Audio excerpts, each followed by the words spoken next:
मध्य प्रदेश में फर्जी डिग्री के सहारे डॉक्टर बनने के बाद अब टीचर बनने के खेल का खुलासा हुआ है। राजगढ़ में फर्जी मार्कशीट के दम पर सरकारी शिक्षक बनने का खेल सालों तक चलता रहा। 2007 से 2013 के बीच कथित तौर पर फर्जी डिग्री के आधार पर नियुक्तियां हुई। इस मामले का खुलासा होते ही राजगढ़ से लेकर भोपाल तक हड़कंप मच गया है। लेकिन खबरदार करता सवाल यह है कि इस पूरे खेल के पीछे कौन कौन अफसर थे जिन्होंने फर्जी दस्तावेजों को सरकारी नौकरी का टिकट बना दिया। सुनील प्रजापति नियुक्ति साल 2012 में होती है। फर्जी डिग्री से ऐसे सरकारी टीचर बने जो अब तक 37 लाख रुपए सैलरी और भत्ता ले चुके हैं।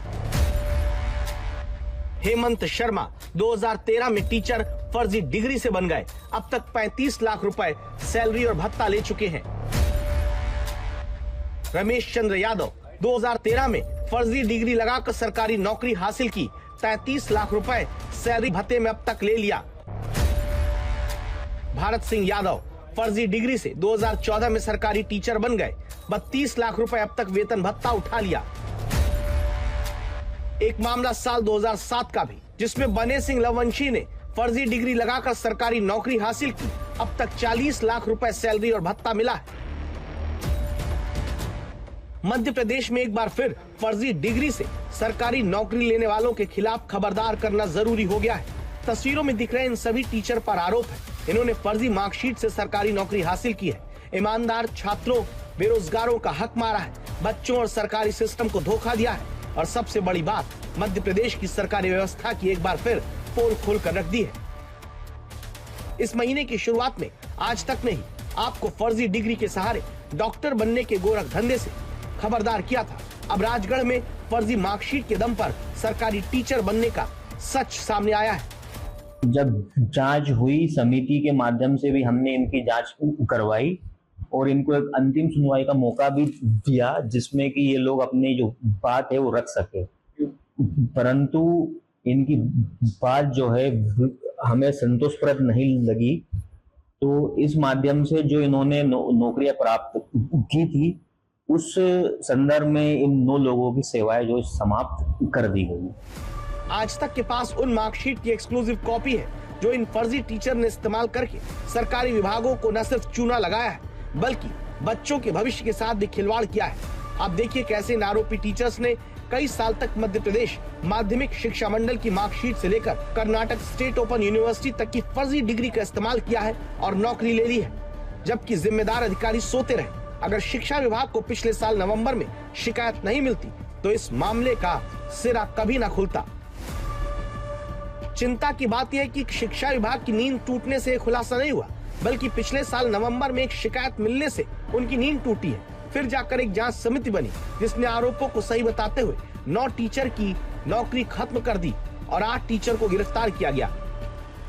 कुछ जो शिक्षक है वो सन 2011, 12, 13 में फर्जी जो अंक सूची है डीएड की, उसको लगाकर ये नौकरी कर रहे थे। हमने 8 लोगों के विरुद्ध में अपराध दर्ज किया है, जिसमें से 7 की गिरफ्तारी कर ली है। मध्य प्रदेश में जाली डिग्री के सहारे सरकारी नौकरी पाने का ये कोई पहला मामला नहीं। इसके बावजूद शिक्षा विभाग ने आरोपियों को नौकरी पर रखते हुए डिग्री की सही से जांच नहीं करवाई। सवाल है कि क्या ये चूक उस वक्त के अधिकारियों की मिलीभगत से हुई? सवाल कई हैं, लेकिन स्कूल शिक्षा मंत्री गलती मानने की वजह एक सांस में शिक्षा विभाग और अपने अधिकारियों को क्लीन चिट देने लगते हैं। विभाग हमेशा पूरी सतर्कता के साथ चीजों को करता है। सवाल यह है कि जब इनकी नियुक्तियां हुई थी तो क्या ऐसा कोई सिस्टम नहीं था कि वहीं पे इनको रोका जा सके, वहीं पे पकड़ा जा सके? इतने सालों की नौकरी के बाद अगर शिकायत हुई है तब एक्शन हो रहा है, अगर शिकायत नहीं होती तो इसका मतलब ये आगे भी नौकरी कर रहे होते। आज से 6-8 साल 10 साल पहले, 15 साल पहले इस तरह ऑफलाइन सिस्टम था, लोग स्कैन कर लेते थे और जांच का कोई सीधा मैकेनिज्म नहीं था।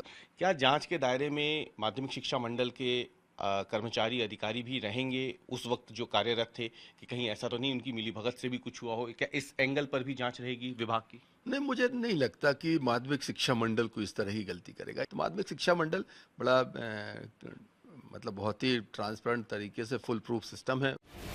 मंत्री जी की आपने बात सुनी, अब आप तय करिए अगर सिस्टम ही इतना फुल प्रूफ होता तो राजगढ़ के ये 9 टीचर फर्जी डिग्री दिखाकर नौकरी कैसे पा जाते? अब तो सवाल है कि जब गलती कोई स्वीकार नहीं करेगा तो आगे ऐसा नहीं होगा ऐसे दावों पर भरोसा कैसे किया जाए? जो खुद पढ़ा लिखा नहीं है दूसरों को पढ़ा रहा है। यहाँ पटवारी फर्जी भर्ती कांड, यहाँ कांस्टेबल फर्जी भर्ती कांड, यहाँ व्यापम का फर्जी भर्ती कांड, यहाँ MBBS में फर्जी भर्तियाँ। ये हो क्या रहा? मध्य प्रदेश तो ये फर्जीवाड़ा का केंद्र बिंदु बन गया है। फिलहाल 9 शिक्षकों की नौकरी जा चुकी है, वो गिरफ्तार हुए, पर इस फर्जीवाड़े में क्या आरोपी शिक्षक ही दोषी है या वो अफसर खोजे नहीं जाएंगे जिनकी मिलीभगत से ये सब हुआ है? ये खुलासा सिर्फ कुछ फर्जी शिक्षकों की कहानी नहीं, बल्कि मध्य प्रदेश की सरकारी भर्ती सिस्टम की नाकामी का आईना है। सवाल यह है कि जिन मार्कशीटों को अब जांच में फर्जी पाया गया, वो नियुक्ति के समय सरकारी जांच के सिस्टम में पास कैसे हो गई? अगर शिकायत नहीं होती तो क्या ये फर्जी शिक्षक आज भी सरकारी खजाने से वेतन ले रहे होते? सवाल अब यही है कि इस खेल में कौन कौन से लोग शामिल थे जिन्होंने फर्जी दस्तावेजों को सरकारी नौकरी का टिकट बना दिया। राजगढ़ से पंकज शर्मा के साथ रवीश पाल सिंह, भोपाल, आज तक।